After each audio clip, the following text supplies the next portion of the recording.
So we'll be doing 1.12 for, I think I gave 2 or 3 days for this lesson. A little bit more math involved, maybe something you haven't done before. So I wanted to give a little extra time to complete this.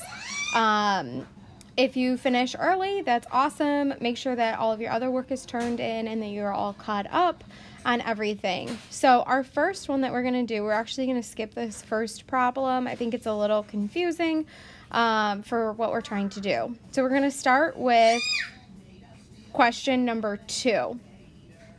If you need to go back and look at this Discover activity or example number 1 to better understand, that's totally fine. Go for it. So number 2, find the multiplier for each percent change. So when we want to increase by 22%, so first we're going to convert this percent into a decimal, which is dividing by 100. So we have 0.22 as our decimal, and then we're increasing the original number by 22%. So we're going to have in parentheses 1 plus 0.22. The 1 is because we're taking the original amount. Usually you'll have whatever your original amount is out in front, and you're multiplying this 1 plus or 1.22. You're multiplying that by the original amount. So if you were buying like a $10 shirt and you had a 22% sales tax, which is really high. I should have come up with a better example. But anyway, so we'll have that $10 shirt, the original cost of the shirt, and then we're going to add on our 22% increase. So we're going to have to multiply it by the 1 because you're still paying that $10 plus a 22% increase. You don't have to write 1 plus 0.22. You can simply write it as 1.22. And then same thing for a decrease by 22%. We'll convert our percent into a decimal, and then we are going to subtract that from 1 because we are decreasing. So we have 1 minus 0.22, which is equal to 0.78.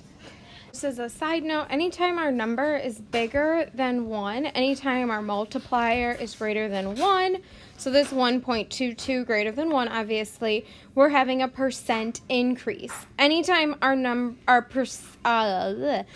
our multiplier is less than 1, so like this 0.78, we have a percent decrease. So keep that in mind as if you're just given an equation. That's how you know whether you have a percent increase or a percent decrease.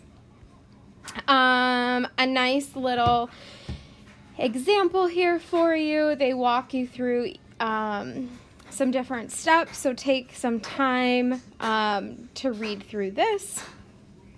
They also have a different way to solve it. You can find the percent and then add it to the original amount, or you can take the method that I used and multiply it all at once. Both ways will get you the same answer. And then same thing for percent decrease. You can take it one step at a time, or you can combine steps. Either way, whatever works better for you. And then for number 3, a little bit more in depth of a question. So let's start.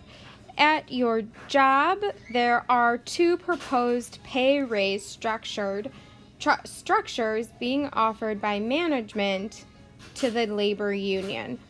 Option 1 is a straight 5% increase. Maybe every year you get a 5% increase straight. That's it. Option number 2 is a 3.5% increase and a $1,000 bonus. So you'll get paid $1,000 now, and every year your salary will increase by 3.5%. The labor union has to vote on which one to use, but different members of the union have different opinions based on the effect the options will have on their salary. The union leader has to determine which option is best for whom.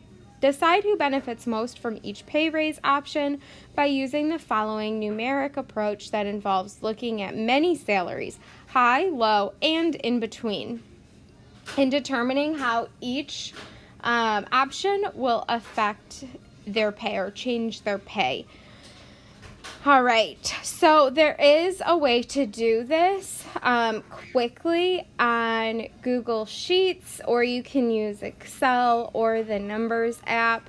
I'll try to make a separate video for that. It's totally optional if you want to use that, but you can use the fill down command to quickly fill in your table. So you would create a table just like this in Google Sheets, Excel, or the Numbers app. And then once you fill in the first line, you can select the option to fill down, and it'll automatically do all of the math for all employees that you have listed.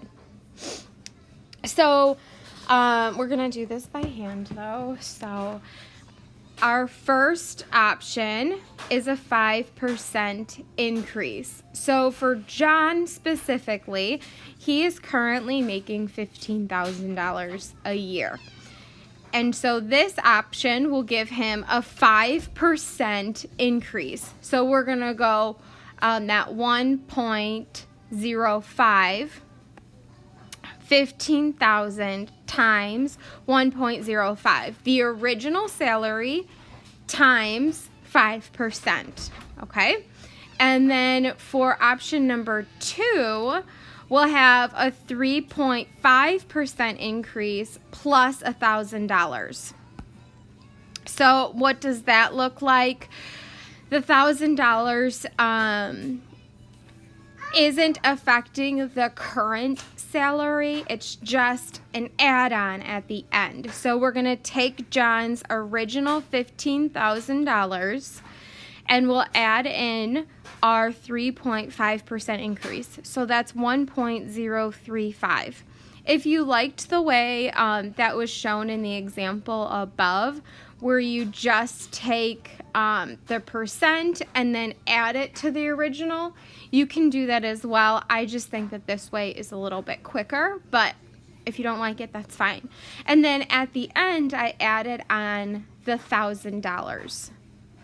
So if I just typed this into my calculator, this is what I would get for each of the options for John specifically. John, the first option would make $15,750, and the second option would give you $16,525.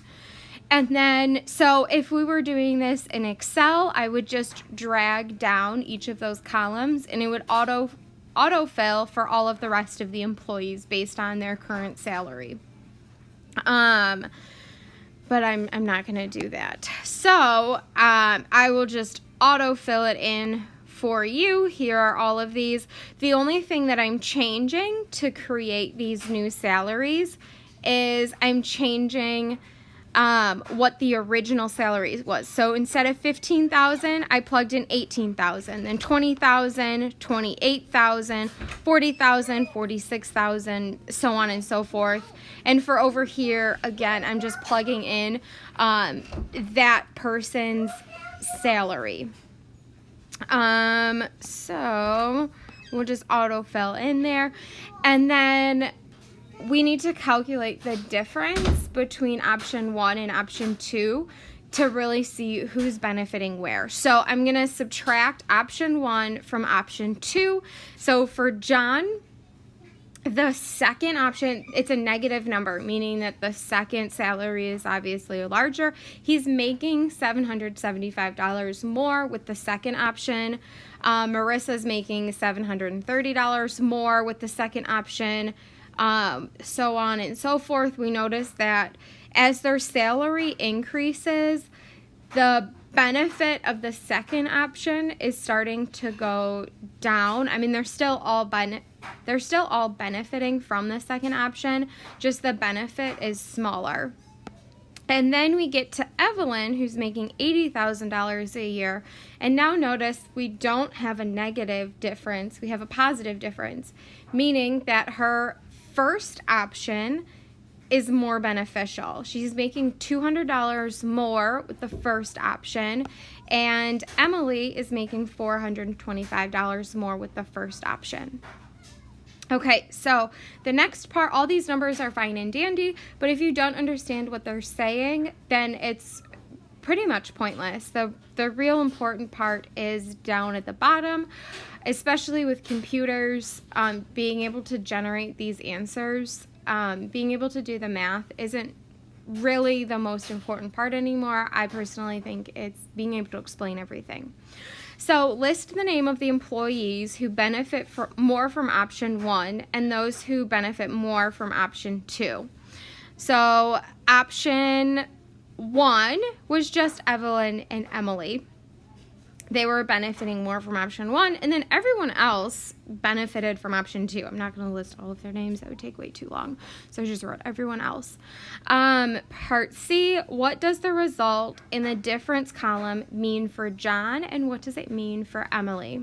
Well, for John, since we had that negative number, I kind of already explained, John will make more money with option number 2. Since we have a negative number, we're saying that option 2 he'll benefit more from. He'll make $775 more from option 2, or $775 less with option 1, however you want to look at it. And for Emily, she's making $425 more under option number 1 versus option number 2. So in general, which salaries benefit more under each option? So the lower salaries will do better under option number 2, as evident with John, Marissa, Jay. They have all the lower salaries and they're really benefiting. They're making $700 more each year from option number 2. And the higher salaries, Evelyn and Emily, who are making $80,000 and $95,000, they will make more money with option number 1. So part E, is there a salary for which the two options would be the same? Explain how you can logically find that salary. Okay, so we want to know when both options would be the same. This is known as a break-even point. And we know that there's going to be a break-even point because we are slowly going from negatives to positives. Eventually, right in between negative 100 and 200, there is a salary in there. There's a salary between $60,000 and $80,000 where the salaries will be the same regardless under option 1 or option 2. Again, known as the break-even point. If you remember back to Math 1, I'm not sure if you discussed in Math 2 or Math 3, but I know for Math 1, this was a system of a system of equations. We have two different equations, and where they intersect is the break-even point. If you wanted to know specifically what it was $66,666.66. If you want to challenge yourself, go ahead and try to calculate that break-even point. You can do that on Desmos. So try to figure out how I calculated that $66,000. If you can, send me an email on how you would do that, or draw me a picture. Tell me what you did. And then we're just going to skip part F.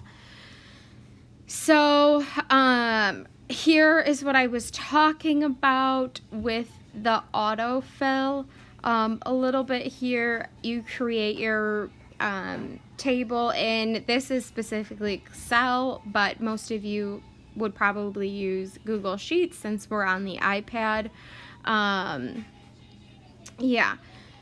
Option number example number 2, you can read through that, how it works. Here's a great example, and it gives you the formula that we'll be using. It's this percent change. Make sure that you have this highlighted and try to memorize. Although I don't like you guys memorizing stuff, but this is one that you kind of need to know. Final minus the initial value divided by the initial value times 100. Here are all of the steps to do that. I'm not going to go through it with you, but pause the video and read through all that. Question number 4. Here is where we're going to interpret the multiplier for each percent change, just like number 2 that we did, where we calculated the percent change, and then I talked about how to tell what's going on with each. So for part A, 1.37, we would go 1.37 minus 1, because we want to get rid of the 1, opposite of what we kind of did before, and this would be an increase of 37%. You can also just look at the number and know that, okay, well, this number is greater than 1, so I have a percent increase. I'm going to ignore the 1 on the front end of it, and so I have a 37% increase. For option number, or for part B, we're going to go 0.51 minus 1, okay, and we'll get a decrease of 49%. So don't just look at this 0.51 and say, well, it's less than 1. So kind of following what I did with part A, I'm going to say it's a 51% decrease. It's not. Remember that 0.51 was figured from 1 minus 49%. So that one, a little extra thought put into it. And then number 5, a husband and wife are working together to lose weight. After the first week, they weigh in and compare their results. Fill in the table.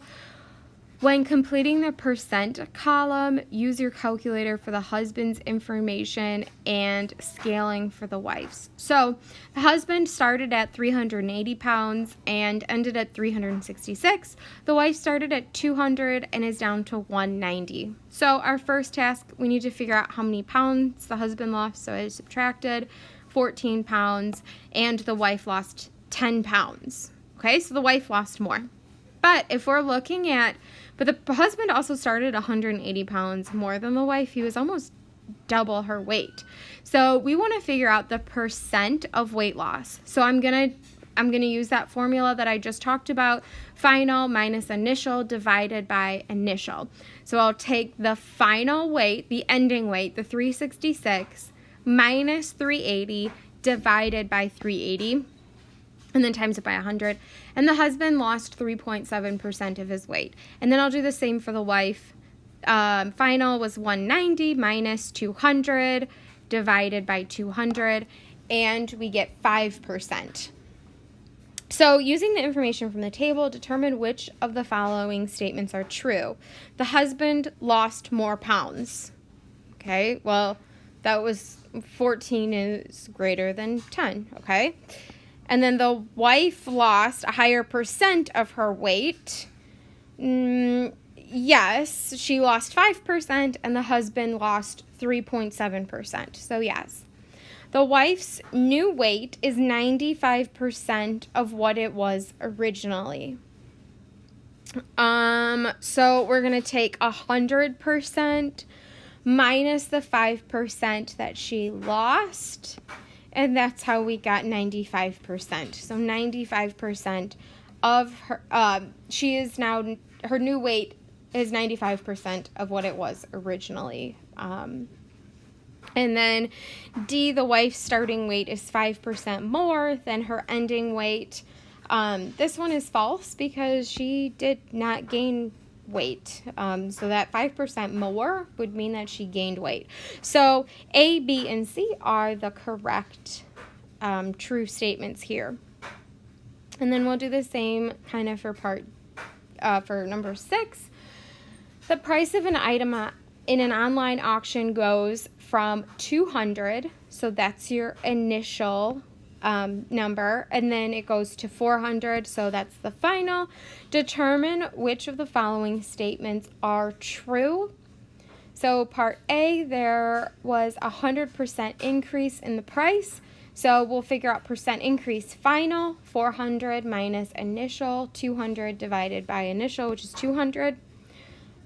If I plug that into my calculator, it equals 1, which correlates to 100%. So yes, that's correct. The new price is double the initial price.